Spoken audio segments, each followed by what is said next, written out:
नमस्कार, मैं Ravindra Kumar Meena, assistant professor भूगोल। आप सभी का स्वागत है भूगोल की इस कक्षा में। इस कक्षा में हम बीए पाठ तृतीय का विश्व का प्रादेशिक भूगोल पढ़ते हैं। आज उसी कड़ी में हम आगे एशिया की जलवायु, प्राकृतिक वनस्पति और मृदा की चर्चा करेंगे। पिछले अध्याय में हमने एशिया का धरातलीय स्वरूप एवं अफवाह तंत्र के बारे में चर्चा की थी। आज उसी कड़ी में हम एशिया की जलवायु, प्राकृतिक वनस्पति और मृदा की चर्चा करते हैं। चलिए, सबसे पहले जलवायु और मौसम दो शब्द हैं। मौसम मतलब प्रतिदिन घटित होने वाली मौसमी घटनाएं मौसम कहलाती हैं, जबकि किसी क्षेत्र में लगभग 30 से 35 सालों में मौसम की जो घटनाएं हैं उनका औसत जो एक निश्चित समय निश्चित महीनों में घटित होती हैं वह उस क्षेत्र की जलवायु कहलाती है। हम पिछले पाठ में पढ़ रहे थे कि एशिया महाद्वीप विशाल महाद्वीप है। यहाँ पे भौगोलिक विविधताएं भरपूर मात्रा में पाई जाती हैं। उसी क्रम में हम अगर जलवायु की चर्चा करें तो एशिया में जलवायु विविधताएं भी बहुत पाई जाती हैं। एशिया में वर्ष भर जलवायु संबंधी दशाएं एक समान नहीं रहती। यहाँ पे अलग अलग एरिया में अलग अलग प्रकार की क्लाइमेट पाई जाती हैं। अगर हम ये कहें कि विश्व की समस्त प्रकार की जलवायु एशिया महाद्वीप में पाई जाती है तो इसमें कोई दो राय नहीं है। मोटे तौर पे हम जब किसी क्षेत्र की जलवायु पढ़ते हैं तो वहाँ पे दो ऋतुओं की दशाओं का अध्ययन करते हैं, ग्रीष्म ऋतु की दशाएं और उस क्षेत्र की शीत ऋतु की दशाएं। दोनों ही क्षेत्रों में हम वहाँ की तापमान, वायुदाब, वायु की दिशाएं, वर्षा और ग्रीष्मकालीन या शीतकालीन मानसून की चर्चा करते हैं। इन फैक्टर से हम वहाँ की क्लाइमेट को बहुत अच्छे से समझ लेते हैं। तो सबसे पहले हम एशिया की जलवायु में ग्रीष्म ऋतु की दशाओं का अध्ययन करते हैं। मैप के जरिए आप अगर एशिया का ग्रीष्मकालीन तापमान देखोगे तो आप देखोगे कि 26 डिग्री सेंटीग्रेड की जो तापमान की जो रेखा है वो समताप रेखा एशिया के मध्य भाग से गुजरती है। आपको बताइए कि एशिया महाद्वीप मुख्यतः उत्तरी गोलार्ध में है और उत्तरी गोलार्ध की ये विशेषता है कि इस महाद्वीप में ग्रीष्म ऋतु में मार्च से और जून तक गर्मी का समय होता है। सूरज की किरणें इस समय उत्तरी गोलार्ध में अपेक्षाकृत सीधी पड़ती हैं, जिससे वायु का तापमान जो है उच्च रहता है।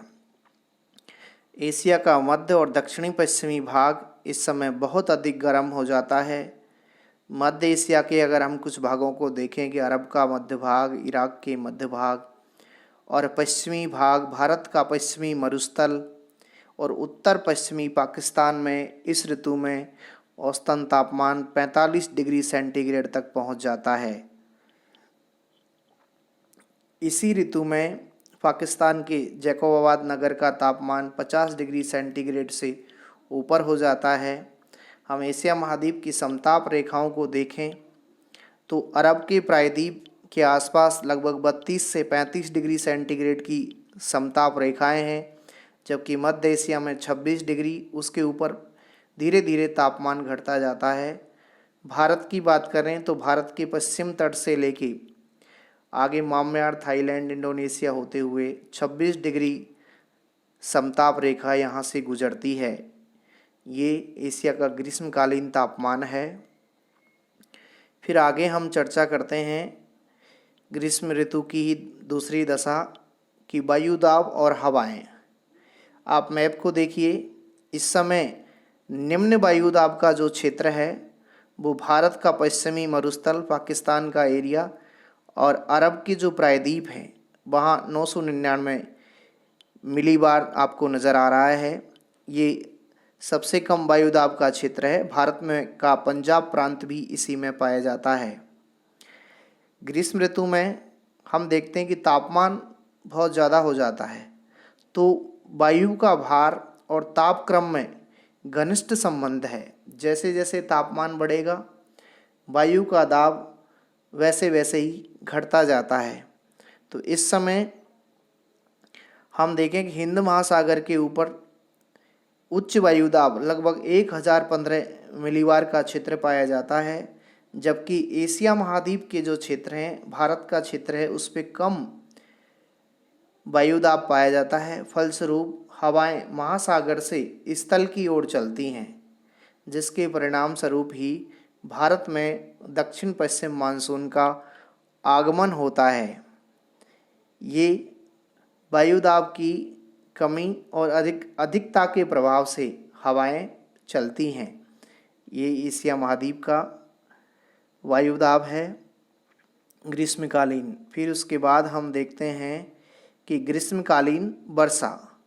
तो वर्षा का जो मैप है उस इंडेक्स को आप देखिए कि 25 सेंटीमीटर से कम भारत का पश्चिमी इलाका, चीन का पश्चिमी इलाका, पाकिस्तान का पश्चिमी इलाका, अफ़गानिस्तान, तुर्कमेनिस्तान, अरब, ईरान, इराक का जो प्रायद्वीप है, यहाँ पे 25 सेंटीमीटर से भी कम बारिश होती है।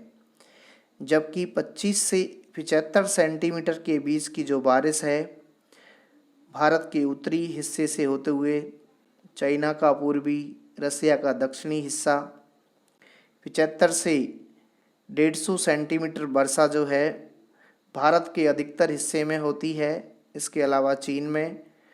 और 150 सेंटीमीटर से अधिक वर्षा हम देखें तो भारत के पश्चिमी तट पे पश्चिम बंगाल, असम में बहुत ज़्यादा वर्षा होती है। अगर इसी में हम देखें कि भारत का मेघालय राज्य भी है, जहां मानसराम और चेरापूंजी है, जहां विश्व में सबसे अधिक वर्षा यहाँ पे होती है। ये ग्रीष्मकाल में भारतीय उपमहाद्वीप एक न्यून वायुदाब का क्षेत्र विकसित हो जाता है। अभी हमने चर्चा की कि वायुदाब की, तो उसमें हम देख रहे थे कि भारत में न्यून वायुदाब का क्षेत्र है, जिसके फलस्वरूप ही समुद्री हवाएं आंतरिक भागों की ओर चलने लगती हैं। फलस्वरूप बारिश होती है और इसे मानसून कहते हैं हम। ये मानसूनी हवा का जो क्षेत्र है, मानसूनी हवाएं हैं जिसे ग्रीष्मकालीन मानसून कहते हैं। इससे Bharat, Pakistan, Indonesia, Myanmar, Malaysia, Japan, चीन आदि देशों में वर्षा होती है। फिर नंबर 2 पे देखें हम शीत ऋतु की दशाएं। जलवायु में हमने पहले देखा ग्रीष्म ऋतु की दशाएं, अब हम चर्चा करते हैं शीत ऋतु की दशाएं। उसमें भी वही फैक्टर तापमान, वायुदाब, वायु की दिशाएं, वर्षा एवं शरदकालीन मानसून। मैप पे देखें हम शीतकाल के तापमान में, तो बिल्कुल लगभग मध्य से एशिया में 9 डिग्री सेंटीग्रेड तापमान की रेखा गुजर रही है। ग्रीष्मकाल में हमने देखा कि 26 डिग्री सेंटीग्रेड तापमान की रेखा एशिया के मध्य भाग से गुजर रही थी। अगर एशिया का दक्षिणी हिस्सा देखें, भारत का दक्षिणी हिस्सा लगभग 27 डिग्री सेंटीग्रेड तापमान की समताप रेखा यहाँ से गुजर रही है। तो एशिया महाद्वीप में शीत ऋतु की अवधि में अक्टूबर और से फरवरी तक होती है। हम देखते हैं कि सितंबर के बाद सूरज की किरणें मकर रेखा की ओर बढ़ने लगती हैं। सूरज की ये किरणें जब उत्तरी गोलार्ध में अब अपेक्षाकृत तिरछी पड़ती हैं, जिससे उत्तरी गोलार्ध में ताप बहुत कम हो जाता है, फलस्वरूप वायुदाब बढ़ जाता है, जिसके फलस्वरूप हवाएं अब स्थल से जल की ओर चलना प्रारंभ कर देती हैं। इसी समय उत्तरी एशिया से अत्यधिक ठंडी हवाएं एशिया महाद्वीप के मध्य भाग की ओर बढ़ती हैं, लेकिन मध्य एशिया की उच्च पर्वतीय भूमि इन हवाओं को आगे फैलने से रोक देती हैं, इनके बीच अवरोधक का कार्य करती है। हम देखते हैं कि भारत में हिमालय पर्वत की वजह से साइबेरिया की ठंडी हवाएं प्रवेश नहीं कर पाती, जिसके फलस्वरूप अपेक्षाकृत सर्दी कम पड़ती है। पीछे की तरफ नक्शे में आप देखोगे इस मैप पे, तो हम साइबेरिया के जो उत्तरी हिस्से वहाँ देख रहे हैं कि -9, -18, -27, -36 डिग्री सेंटीग्रेड की समताप रेखाएं वहाँ से गुजर रही हैं। ये शीत ऋतु की दशाएं हैं। उसके आगे हम देखते हैं वायुदाब और हवाएं। इस समय भारत का दक्षिणी हिस्सा है, यहाँ से 1012 मिलीबार की वायुदाब की रेखा गुजर रही है। उत्तरी भारत में 1016, उसके ऊपर 1019, फिर 1026, एशिया के मध्य में 1033 और 36। यहाँ से हम देख रहे हैं कि यहाँ पे अब उच्च वायुदाब का क्षेत्र बन गया है, और हम जानते हैं कि हवा हमेशा उच्च वायुदाब से निम्न वायुदाब की ओर चलती है। ये सितंबर के महीने का समय है जब भारत से मानसून लौटने लग जाता है। वो इसी के परिणाम स्वरूप लौटता है कि अब यहाँ उच्च दाब का क्षेत्र बन गया।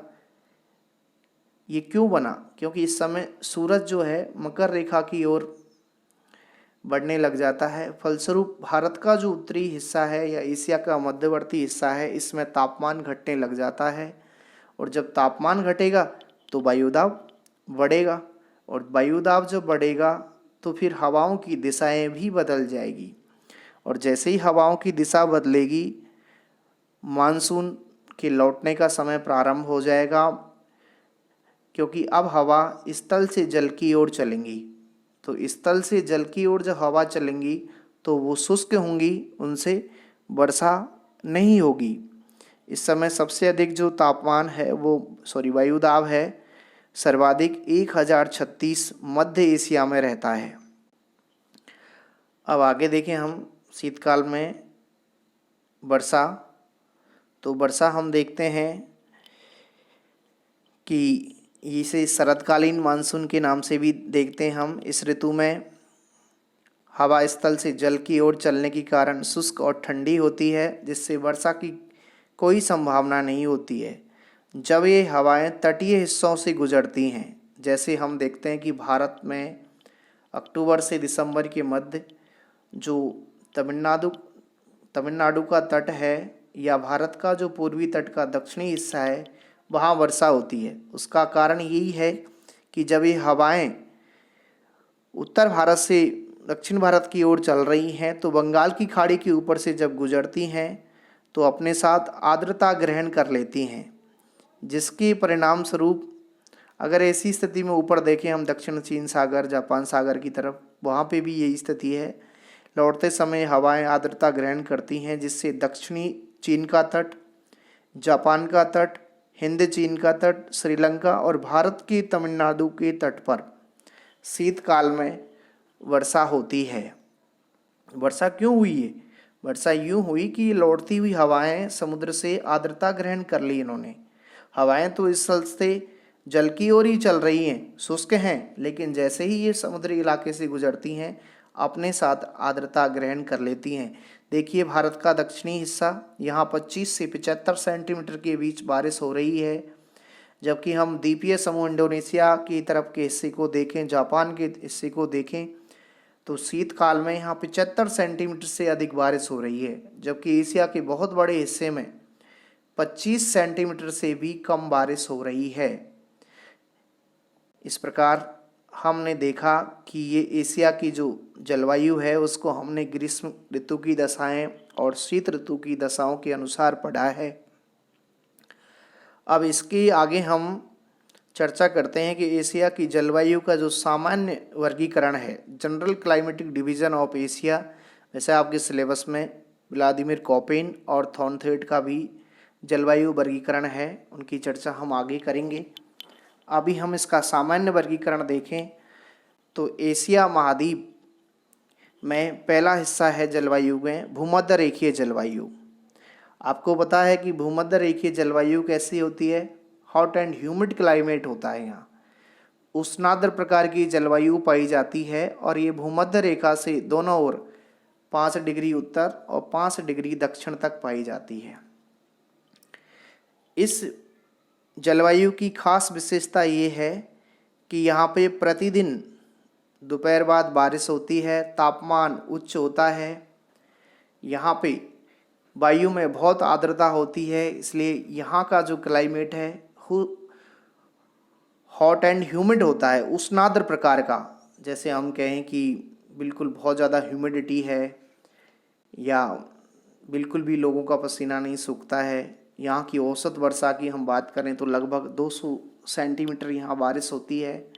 औसत तापमान यहाँ का लगभग 26 डिग्री सेंटीग्रेड के आसपास रहता है।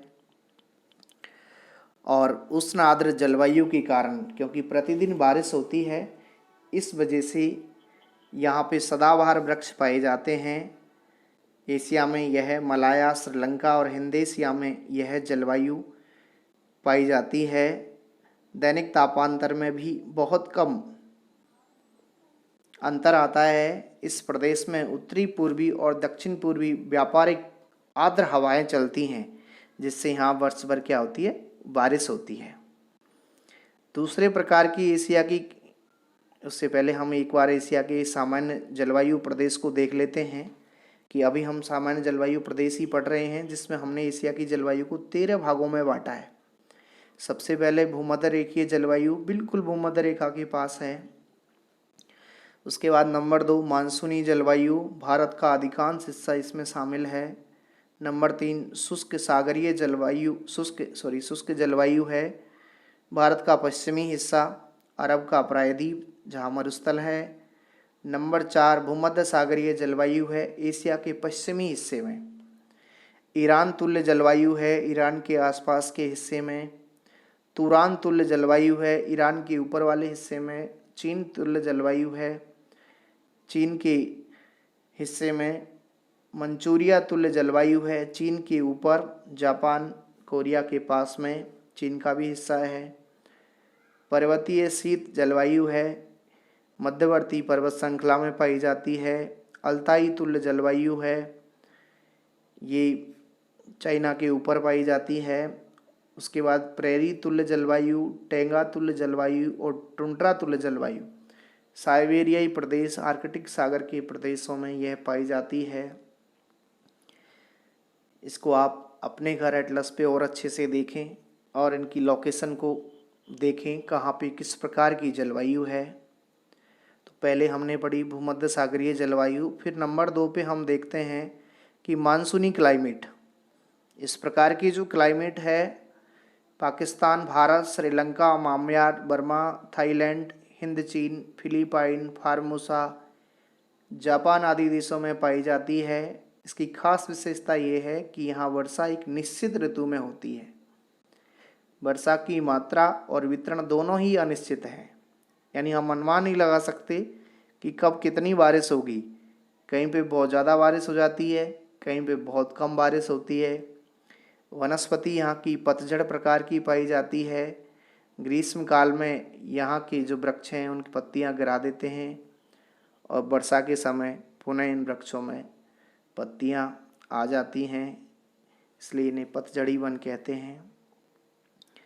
भारत में अधिकांश जगह दक्षिणी पूर्वी चीन के तट और भारत का जो पश्चिम घाट और असम की पहाड़ियाँ हैं, यहाँ तो बहुत बारिश होती है इस सीज़न में, मानसूनी सीजन में।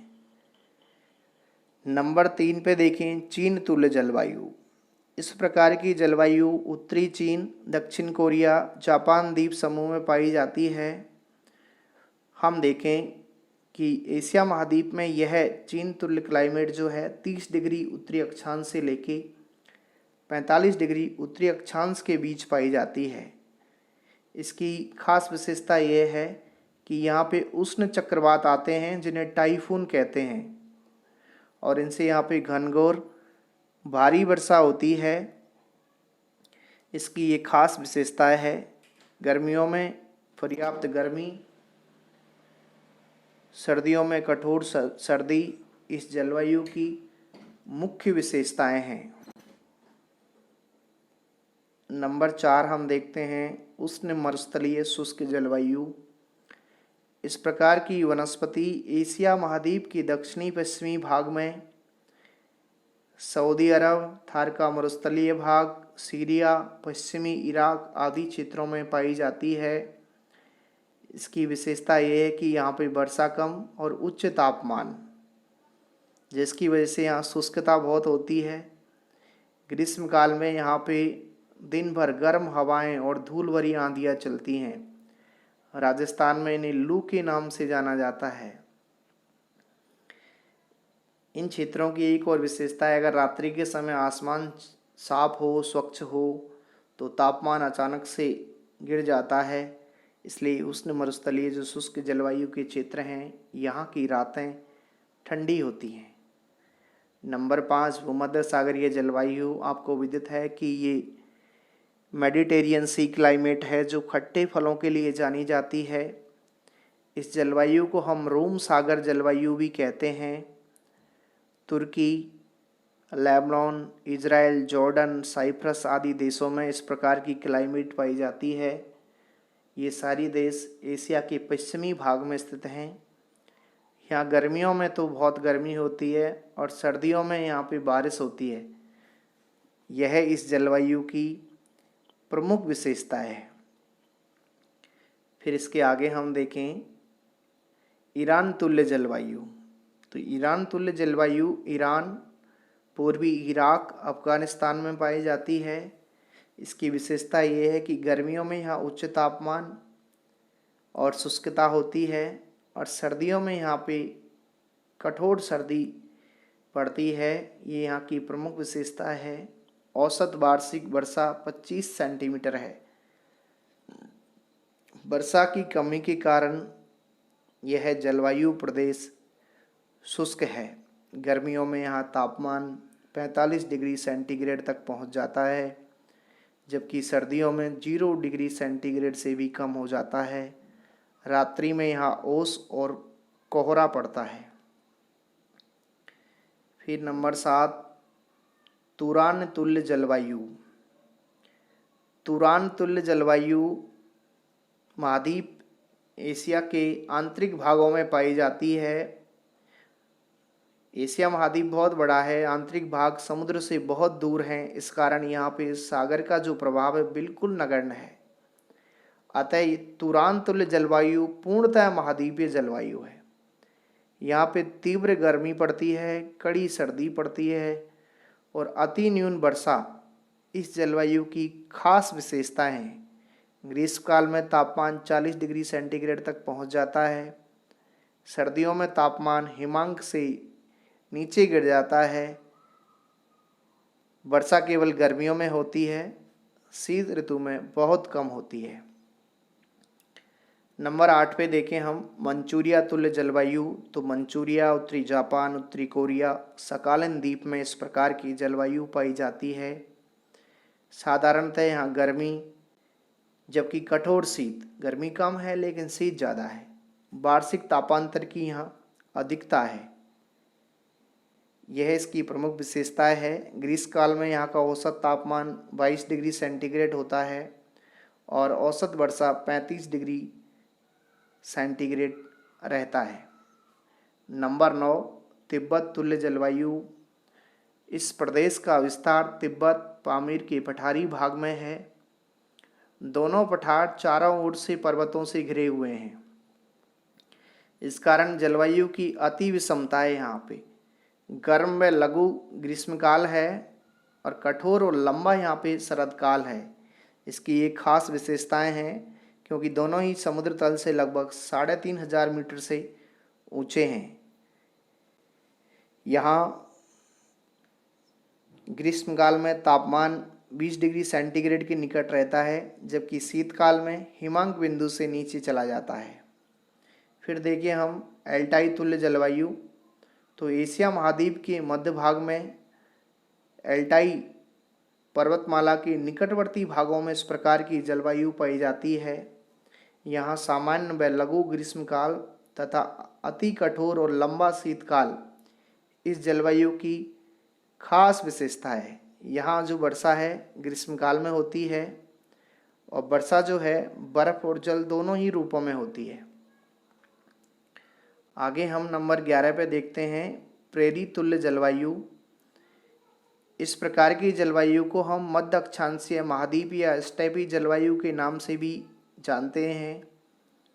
यह जलवायु पश्चिमी साइबेरिया तथा मंगोलिया के घास के मैदानों में पाई जाती है। इसकी खास विशेषता कि साधारणतः गर्मी तथा कठोर शीत इस जलवायु की प्रमुख विशेषताएं हैं। वर्षा में यहाँ पे छोटी छोटी घास उग जाती है जिसे स्टेपी के नाम से जाना जाता है। इन्हीं एरिया में स्टेपी घास के मैदान भी पाए जाते हैं। नंबर 12, टैंगा तुल्य जलवायु। एशिया महाद्वीप के जो अत्यंत ठंडे प्रदेश हैं उत्तरी हिस्से, उनमें भी साइबेरिया के उत्तरी क्षेत्र में स्थित जो कौणधारी टैंगा वन है वो इस जलवायु की खास विशेषता है। यहाँ पे 12 महीने में से केवल जब सूर्य कर्क रेखा के ऊपर चमकता है ग्रीष्मकाल में, तब 3 माह का यहाँ ग्रीष्मकाल होता है और 9 माह का यहाँ लंबा शीतकाल होता है। शीत ऋतु बड़ी कठोर और दीर्घ अवधि वाली होती है। कठोर सर्दी के कारण ही यहाँ अत्यधिक सहन शक्ति वाले कोणधारी वन पाए जाते हैं। नंबर 13 हम देखें कि टुंड्रा तुल्य जलवायु। आर्कटिक महासागर के किनारे पर जो हिस्सा जहाँ हिम मंडित क्षेत्र हैं वहाँ पे इस प्रकार की क्लाइमेट है। यह क्षेत्र वर्ष भर हिम से आवृत रहते हैं। ये सामान्य वर्गीकरण है एशिया महाद्वीप की जलवायु का। हमने आज एशिया की जलवायु के बारे में पढ़ा है। कल हम एशिया की प्राकृतिक वनस्पति और मृदा का अध्ययन करेंगे। धन्यवाद।